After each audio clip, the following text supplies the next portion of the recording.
Ishmael Beah, A Long Way Gone, Memoirs of a Boy Soldier.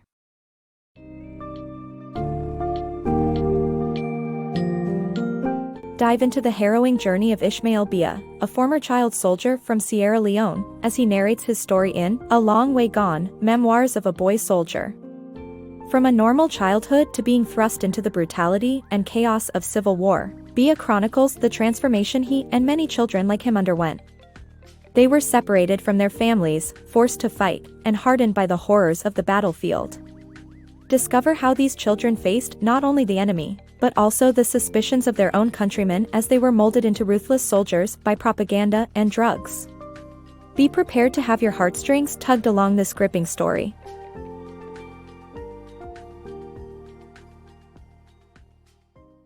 Shattered peace in Africa. The Western perception of Africa as a hotbed for civil strife may be an oversimplification. In reality, African nations long for peace just as any other countries do. The author reminisces about a peaceful childhood, enjoying family meals and local talent shows, a time when war was merely an idea from books and news. However, the sudden outbreak of the 1990s civil war in Sierra Leone shattered this tranquility. Within one day, the author and his friends transitioned from living ordinary lives, to witnessing terror and fearing for the safety of their families, as dangerous uncertainties loomed ahead. As a child in Sierra Leone, the author enjoyed a life filled with typical childhood memories, watching his mother cook, dancing to hip-hop with friends, or participating in talent shows. Like many children worldwide, the concept of war was distant, only viewed through movies, books, or BBC reports on Liberia's conflicts. This sense of normalcy came to an abrupt halt in January 1993. The author, his brother Junior, and friend Taloy visited Matrujong for a talent show, a town 16 miles away from their hometown Mogbuemo. Upon arrival, they received devastating news: Mogbuemo had been attacked by a rebel group. Desperate to locate their family, the author and Junior set out on their harrowing journey home, only to encounter endless streams of fleeing and wounded people. Encountering their first lifeless body cemented the grim reality: their family must have fled Mogbuemo in search of safety. From leading peaceful lives with their loved ones to facing the horrors of war and searching for their families, the lives of these young boys were transformed overnight. The civil war in Sierra Leone revealed the terrifying impact of conflict on the most vulnerable of all, children. Lost childhoods in war. Sierra Leone's civil war brutally affected the lives of countless children, as unexpected attacks often separated them from their families. Lacking the security of phone networks or safe havens during the early 1990s, these traumatized youths were forced to find sustenance and shelter on their own, all while facing the constant menace of armed rebels. The author himself narrowly escaped an onslaught in Matrujong and quickly realized that mere survival would involve joining forces with other unfortunate boys. However, this strategy couldn't shield them from the dreadful realities of an unforgiving war. The Stigma of Boy Soldiers. War-torn Sierra Leone was a nightmare for young boys, particularly due to rumors of rebel groups forcing them to become soldiers. Locals feared that these boys, often coerced through brutal methods like branding with the Revolutionary United Front, RUF, initials, would kill their own families and friends. The boys became suspects, even victims of violence, in the eyes of the villagers. This distrust led to the author and his companions, some even younger than 12, being captured, tortured, and forced to flee through scorching sand, leaving them with painful injuries. As dangerous as civilians could be, the Sierra Leone National Army's cruelty was far worse, pushing young boys further into an unimaginable life as child soldiers.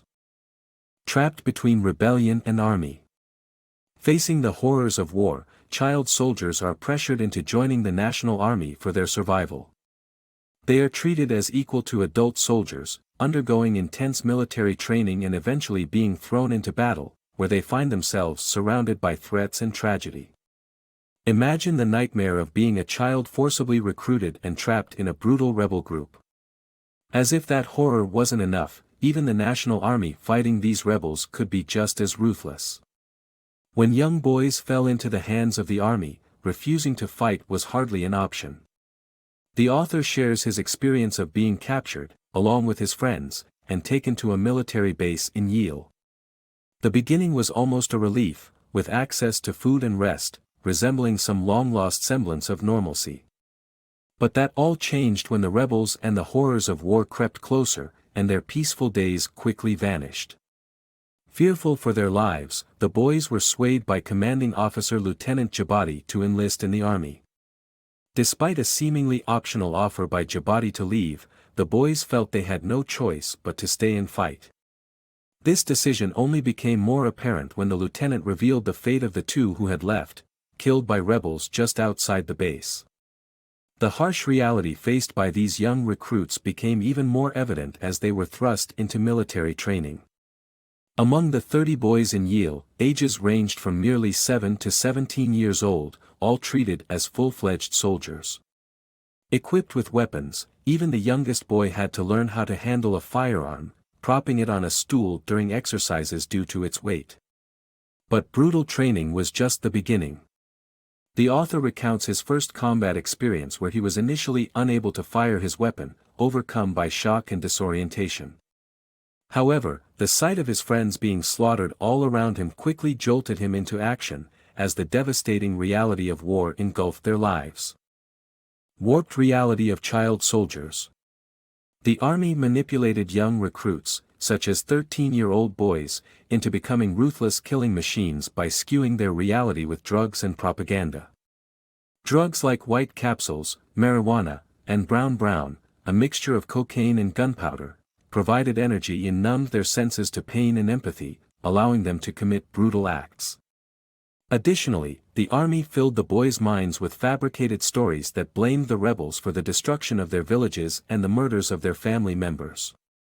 This propaganda manipulated their emotions and incited a deep-seated hatred towards the enemy.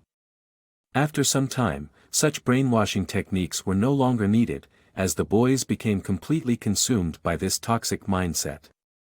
When the war eventually ended, boy soldiers who had fought on both sides realized that they were all manipulated by the same lies. This realization highlights the immense psychological challenges these young fighters must face during their recovery process. Healing the war within. War veterans often continue to struggle long after returning home. The author, a former child soldier, describes his rehabilitation journey in a UNICEF-supported facility called Benin Home. The difficult process involved detox from daily administered drugs and confronting the traumatic memories of brutal past experiences. Through resilience and determination, the author and other former soldiers seek mended lives and inner peace. Retrieving life from the clutches of war is an arduous journey. When UNICEF aid workers arrived at the author's village in 1996, they freed him and other child soldiers from their harrowing surroundings, helping them embark on a new chapter. The author's transition began at Benin Home, a rehabilitation facility near Freetown, where hundreds of former boy soldiers underwent crucial healing. The ravages of war had left these boys addicted to drugs and aggressively conditioned by their experiences. It took months for the drugs to leave their systems, but even then, their deeply ingrained traumas persisted.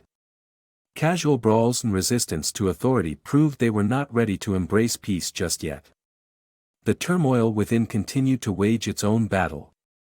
Haunted by their collective past, survivors grappled with the atrocities they had once committed.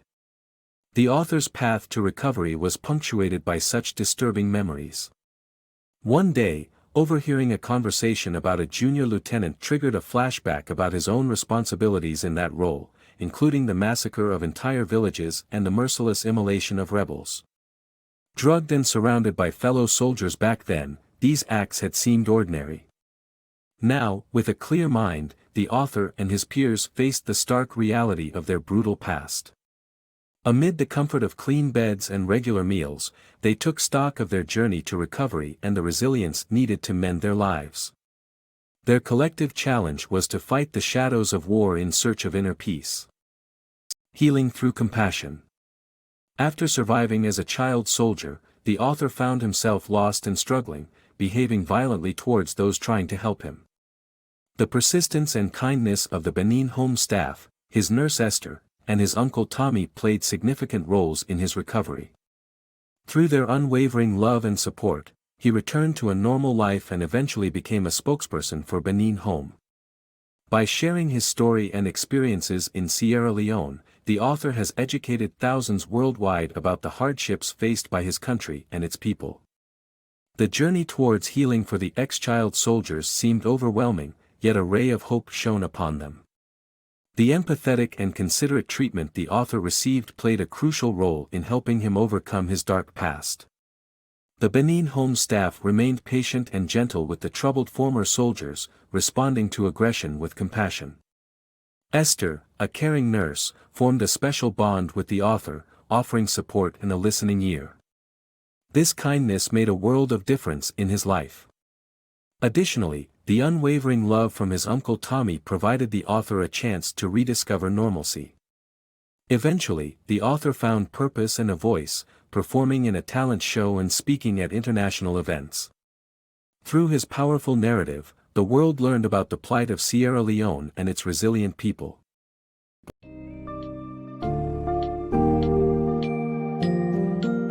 Despite the suffering and destruction brought upon Ishmael Beah and his fellow child soldiers, the book concludes with a message of hope and redemption.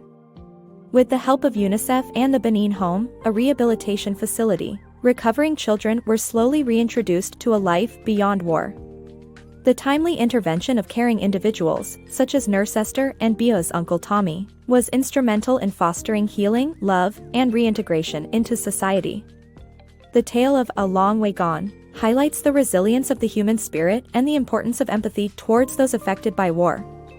Beah's journey, from child soldier to spokesperson and author, inspires the world and serves as a testament to the power of compassion and rehabilitation.